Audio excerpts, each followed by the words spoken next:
Avez-vous déjà été confronté à des cas d'intolérance en tant que victime ou témoin? Oui. Bah, par rapport à mes origines, en fait. Bah, on a un ami qui est gay Ouais. et souvent, enfin, dans notre lycée, ils sont pas très ouverts d'esprit.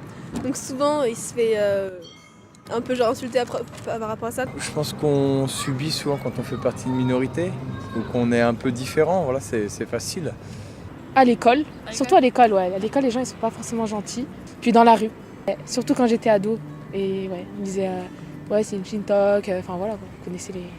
Bah, par exemple, à mon boulot, j'ai ma supérieure qui était plutôt raciste et elle a tout fait pour m'enfoncer, pour me faire démissionner. Quelle Nous, on arrive de la banlieue parisienne où on a vécu 40 ans, donc on a vécu dans un quartier très très mélangé, plutôt témoin entre des enfants qui se traitent comme ils disent là-bas, je ne sais pas si ça se dit ici aussi. Comment réagissez-vous aux actes d'intolérance dont vous avez été victime ou témoin?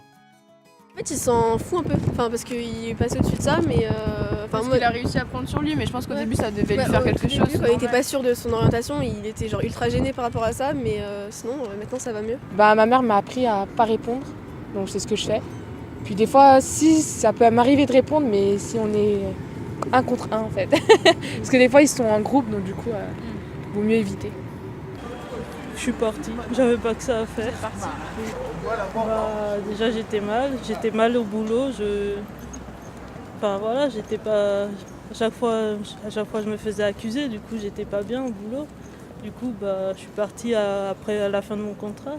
On a essayé de leur expliquer un petit peu que chacun venait d'une culture ou pas et que voilà, il faut comprendre les uns et les autres. Mais enfin dans une école où vous avez des enfants qui viennent dont les parents viennent de 20 ou 21 pays différents, forcément ça vous apprend la tolérance parce que les enfants vivent ensemble, hein, donc voilà, quelle que soit la religion originelle des parents ou la langue, la couleur, voilà, il y a plus de tolérance en fait, quoi qu'on en dise, parce que les banlieues ont souvent mauvaise réputation, mais